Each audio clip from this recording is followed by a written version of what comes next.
এর আগের ভিডিওতে আমরা সাধু সম্বন্ধে আলাপ করছিলাম। সাধু কারা, সাধুর বিষয়বস্তু কি বা সাধুর কর্ম কি। তো আজকে আলাপ করব সাধনা কি।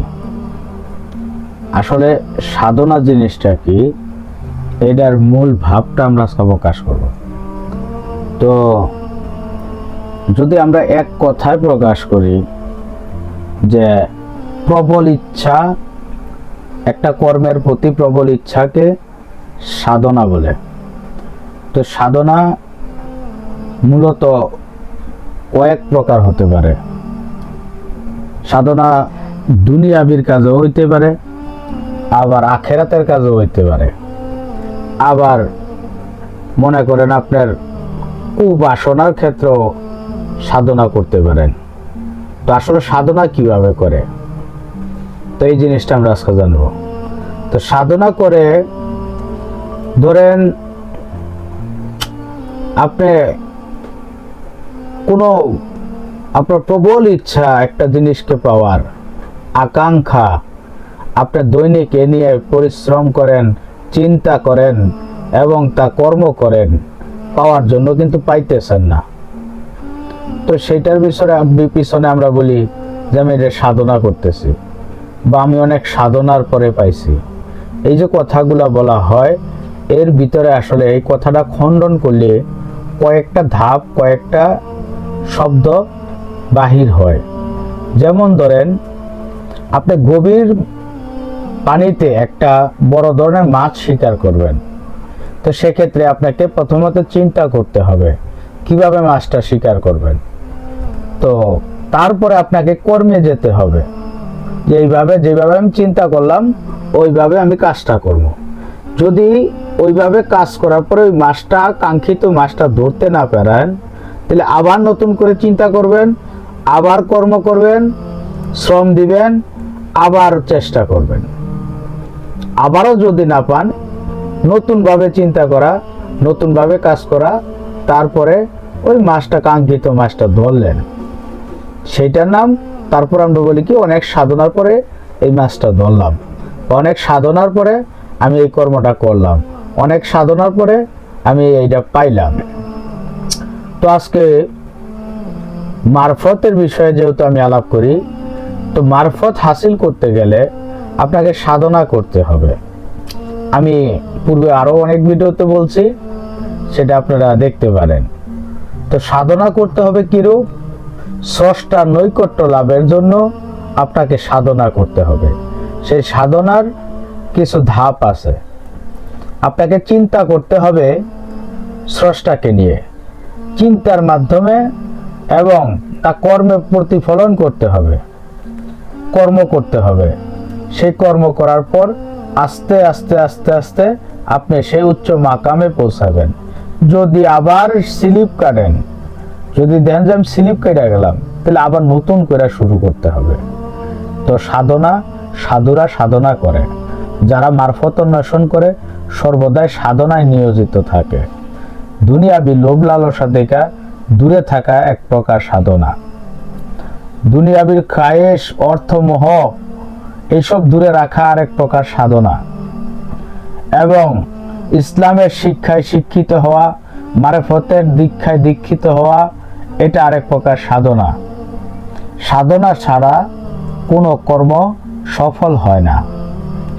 আপনি আল্লাহ তাআলার একজন নৈকট্য প্রাপ্ত বান্দা, আল্লাহ তাআলার রহমত প্রাপ্ত বান্দা, আল্লাহ তাআলার সুদৃষ্ট প্রাপ্ত বান্দা হইতে চাইলে আপনাকে সাধনা করতে হবে। তো সাধনা কিভাবে করবেন? বৈশা বৈশা শুধু সাধনা সাধনা সাধনা বললেই সাধনা হয় না। সাধনা করতে হবে আল্লাহর কর্মের, আল্লাহর দয়া কর্মের। নবীজি যেই কর্ম বিশ্লেষণ করে আমাদের সামনে বলছেন, সেই কর্ম বাস্তবায়ন করা। লোভ থেকে দূরে থাকা 1 নম্বরে, মিথ্যা পরিহার করা 2 নম্বর, আপনার কুদৃষ্টি, কুপ্ররোচনা, মনের ভিতরে খারাপ চিন্তা আনায়ন না করা, এটা আরেক প্রকার সাধনা। এই সাধনার মাধ্যমে আপনি আল্লাহ তাআলার মাকাম পাবেন। সেই মাকামে যখন পৌঁছাবেন, আপনি যে তৃপ্তিটা পাবেন, তখন আপনি এই ভাষাটা আর কাউকে বলতে পারবেন না। তো এই সাধনা করতে গেলে সাধনার একটা লেভেল আছে, প্রথম লেভেল, দ্বিতীয় লেভেল, তৃতীয় লেভেল। এই লেভেলগুলো ক্রস করতে হবে। তো লেভেল যদি আমি বৈশা বৈশা একা একা ক্রস করি, আমার দ্বারা হবে না। যারা সাধনা পূর্বে করছেন, করে মহামানব এখন হয়েছেন, তাদের দ্বারস্থ হইতে হবে। তাদের দ্বারস্থ হওয়ার পর তাদের কাছে যাবেন, তাদের কাছে বসবেন, তাদের কথা শুনবেন। শোনার পরে আপনার ব্রেইনে চিন্তার মাধ্যমে তা প্রতিফলন করবেন। আপনি তারা যে রূপ কর্মসূচি দিবে, সেই রূপ কর্মসূচি পালন করবেন। এখন কে কোন কর্মসূচি দিবে সেটা আমি জানি না, তবে আমি একটা নমুনা বলতে পারি। তো নমুনাটা হইতেছে, আপনার লোভ লালসা ত্যাগ করতে হবে, হিংসা ত্যাগ করতে হবে, জাগতিক মহামায়া ত্যাগ করতে হবে, পরনিন্দা, পরচর্চা, শিরকি, বেদাতি, কুফরি ত্যাগ করতে হবে। এই সমস্ত স্টেজ ত্যাগ আপনার এক একটা স্টেজে উত্তীর্ণ হতে হবে, সেই পরীক্ষা দিতে হবে। সাধনা মানেই হলো পরীক্ষা। সাধনার আরেক নাম হচ্ছে পরীক্ষা। আপনাকে পরীক্ষা দিতে হবে। এই পরীক্ষায় উত্তীর্ণ হওয়ার পরে আপনি একজন সাধু পুরুষ হতে পারবেন। তো সাধু পুরুষ যখন হবেন, তখন আপনি নিজে বুঝতে পারবেন যে আমার সাধনা কাজে দিছে। তো আমরা এই কথায় উপনীত হইতে পারলাম যে সাধনা বলতে আপনার একটা পরীক্ষা, যে একটা বিষয় আমি পরীক্ষা দিতেছি, তার ফলাফল আমি ভালো একটা ফলাফল আশা করতেছি। আমি কর্মের মাধ্যমে, চিন্তার মাধ্যমে আমি এই সাধনা সিদ্ধি লাভ করব, তো তাকেই বলে সাধনা। তো হয়তো আমি ভালোভাবে বুঝাইতে পারি না, মূর্খ মানুষ, আপনারা বুঝে নেবেন সাধনা কিভাবে করতে হয়। প্রত্যেকটা মানুষ সাধনা করতে পারে, আর সাধনা করার মাধ্যমে আল্লাহর নৈকট্য পাবেন। ভাইরা আমার, আল্লাহর নৈকট্য পাওয়াটা খুবই দরকার। ভাইরা আমার, সময়টা চলে যাইতেছে, যা চলে যাচ্ছে তা অতীত হয়ে যাচ্ছে। এই সময়ের জন্য যেন আফসোস না করতে হয়, এই সময়ের জন্য যেন কন্দন না করতে হয়।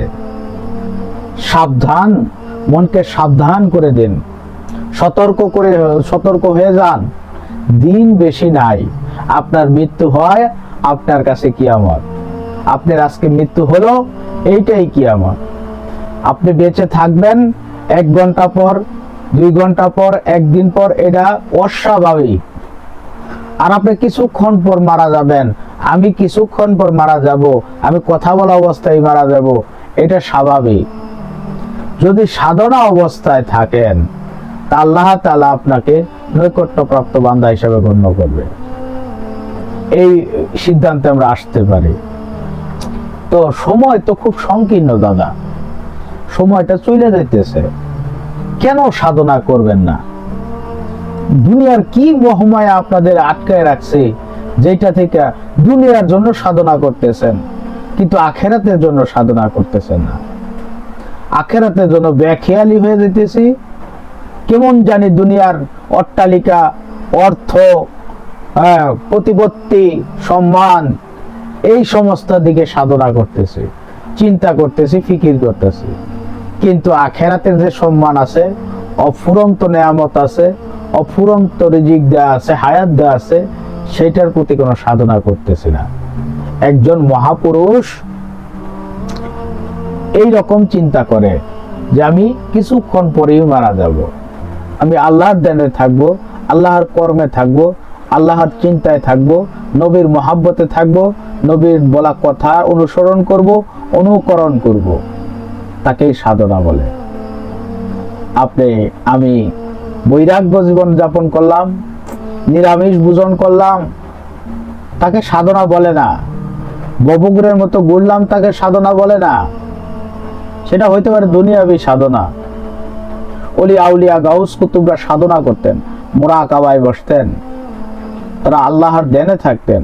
প্রিয় বান্দা হওয়ার আমরা কোনোই চেষ্টা করি না, কারণ সাধনা কি জিনিস আমরা তাই বুঝি না। তা প্রত্যেকেই সাধনা করতে হবে। দুনিয়া পরীক্ষাগার, পরীক্ষা দিতে হবে।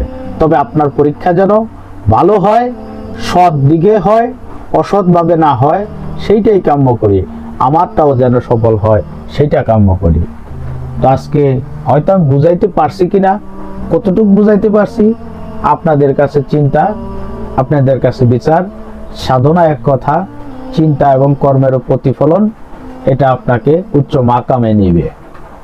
তো আমার ভিডিওটা যারা ভালোবাসেন বেশি বেশি শেয়ার করবেন, ফলো দিয়ে রাখবেন এবং লাইক দিবেন। কোনো প্রকার যদি কথা বা প্রশ্ন থাকে কমেন্টে দিবেন। আমি শারীরিকভাবে অসুস্থ, তাই আজকে চোখে চশমা পড়লাম। এ নিয়ে আপনারা আবার অন্য কিছু ভাইবেন না। আর আমি নিতান্তই সাধারণ মানুষ, আমি এক সাধনা করার চেষ্টায় আছি, আমি পথের পথিক। আমি আপনাদের থেকেও অবুঝ, আমার ভুল ত্রুটি ক্ষমার দৃষ্টিতে দেখবেন। ওয়াখির দাওয়ানা আনিল হামদুলিল্লাহি রাব্বিল আলামিন। আসসালামু আলাইকুম।